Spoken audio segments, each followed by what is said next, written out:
യൂദായുടെ ലേഖനം ഒരു പഠനം. Part number 4.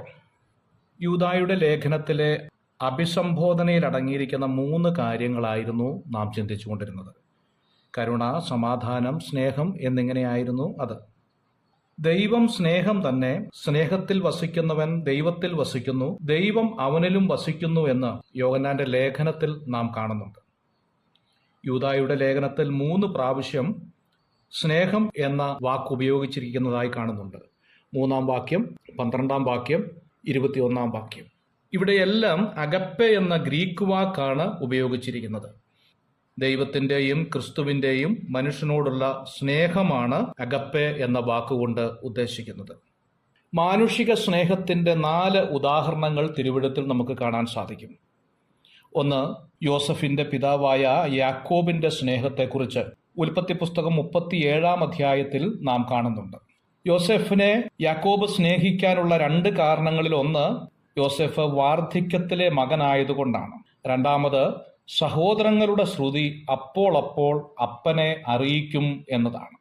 ഇതിന് പ്രതിഫലമായി അപ്പൻ കൊടുത്ത കാര്യം അവിടെ പറയുന്നു. ഒരു നിലയങ്കി യോസഫിന് കൊടുത്തു എന്ന് കാണുന്നു. അപ്പന്റെ സ്നേഹത്തിന്റെ അടയാളമായി യോസഫിന് ലഭിച്ചതായിരിക്കുന്ന നിലയങ്കി സാഹചര്യങ്ങളുടെ സമ്മർദ്ദത്താൽ പിച്ചി ചീന്തിപ്പോയതായി നാം കാണുന്നു. പൊട്ടക്കിണറ്റിൽ നിന്നും ദുഷ്ട സഹോദരരിൽ നിന്നും രക്ഷിക്കാനായിട്ട് അപ്പന്റെ സ്നേഹത്തിന് കഴിഞ്ഞില്ല. ഇതിൽ നിന്ന് നാം ഒരു പാഠം പഠിക്കേണ്ടത്, അമ്മയപ്പന്മാർ മക്കളെ വേർതിരിച്ച് സ്നേഹിച്ചാൽ പ്രശ്നങ്ങൾക്കും പ്രതിസന്ധികൾക്കും അത് കാരണമായി തീരും എന്നുള്ളതാണ്.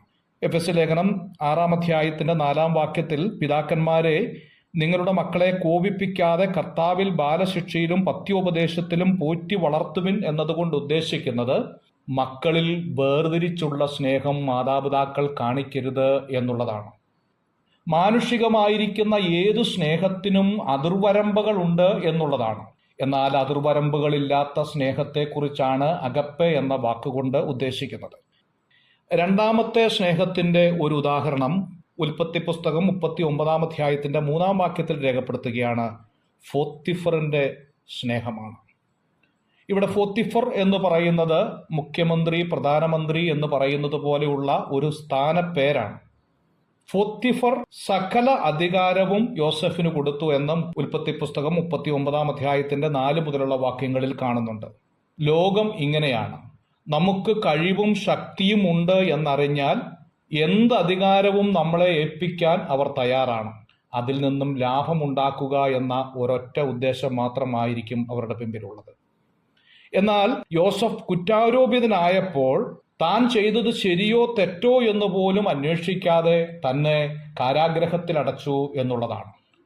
പ്രിയ സഹോദരീ സഹോദരന്മാരെ, ലോകം നമുക്ക് നൽകുന്ന സ്നേഹവും സ്ഥാനവും മാനങ്ങളും ഇത്രമാത്രമേ ഉള്ളൂ. നമ്മളെക്കുറിച്ച് ഏതെങ്കിലും നിലയിലുള്ള ഒരു പ്രതിസന്ധി ഉണ്ടാകുമ്പോൾ അത് ശരിയോ തെറ്റോ എന്ന് പോലും അന്വേഷിക്കാതെ വീണ്ടും നമ്മെ ഏറ്റവും മോശമായ സ്ഥാനത്തേക്ക് വലിച്ചെറിയാൻ ഉള്ള കഠിന ഹൃദയരാണ് ലോകം എന്നുള്ളത് നാം അറിയണം. മൂന്നാമത്തെ സ്നേഹത്തെക്കുറിച്ച് വെളിപ്പെടുത്തുന്നത് 39-ാം അധ്യായം 7-ാം വാക്യത്തിലാണ്. പോത്തിഫറിന്റെ ഭാര്യയുടെ സ്നേഹമാണ്. ജഡ അഭിലാഷങ്ങൾ നിറവേറ്റപ്പെടേണ്ടതിന് മാത്രമായി യോസഫിനെ സ്നേഹിച്ചു എന്നുള്ളതാണ്. എന്നാൽ ദൈവസന്നിധിയിൽ അത് പാപമാണ് എന്ന് തിരിച്ചറിഞ്ഞ യോസഫ് ദൈവത്തിൽ വിശ്വസ്തനായിരുന്നതുകൊണ്ട് പോത്തിഫറിന്റെ സ്നേഹത്തിന് ഇടം കൊടുക്കാതെ അവിടുന്ന് ഓടിമറയുകയും അതിൻ്റെ അനന്തരഫലം നാളുകളായി താൻ അനുഭവിക്കുകയും ചെയ്തു എന്നുള്ളതാണ്. എന്നാൽ ആ കാരാഗ്രഹത്തിൽ നിന്നും യോസഫിനെ ദൈവം വിടുവിക്കുന്നതായി നാം കാണുന്നു. 4-മത്തെ സ്നേഹമാണ് കാരാഗ്രഹ പ്രമാണിയുടെ സ്നേഹം. 39-ാം അധ്യായം 21-ാമത്തെ വാക്യത്തിൽ, കാരാഗ്രഹ പ്രമാണി യോസഫ് നല്ലവനാണ് എന്നറിഞ്ഞപ്പോൾ കാരാഗ്രഹത്തിൽ എല്ലാ സ്ഥാനവും യോസഫിന് കൊടുത്തു എന്ന് നാം കാണുന്നു. എന്നാൽ ആ സ്നേഹത്തിനും അതിർവരമ്പുകളുണ്ട് എന്നുള്ളതാണ്.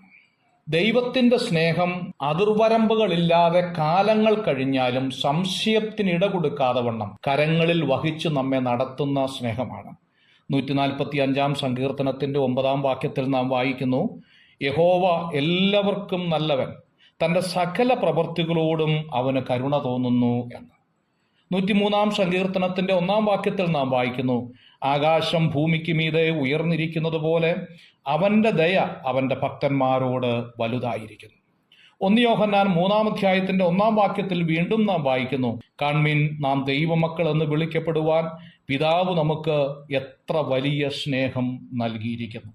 ഒരിക്കലും അഴിഞ്ഞു പോകാത്ത, സാഹചര്യങ്ങൾ കൊണ്ട് മാറിപ്പോകാത്ത അഗപ്പെ എന്ന സ്നേഹം ക്രിസ്തു നമുക്ക് ധാരാളമായി പകർന്നിരിക്കുകയാണ്. ഈ സ്നേഹത്തിൽ നിന്ന് നമ്മെ വേർതിരിക്കുവാനായിട്ട് ആർക്കും കഴിയുകയില്ല എന്ന് പൗലോസ് വെളിപ്പെടുത്തുന്നുണ്ട്. എന്ത് മനോഹരമായ സ്നേഹത്താലാണ് ക്രിസ്തുവും നമ്മെയും തമ്മിൽ ബന്ധിപ്പിച്ചിരിക്കുന്നത് എന്നോർക്കുമ്പോൾ നന്ദിയോടെ നമുക്ക് ദൈവത്തെ സ്തുതിക്കാം. God bless you.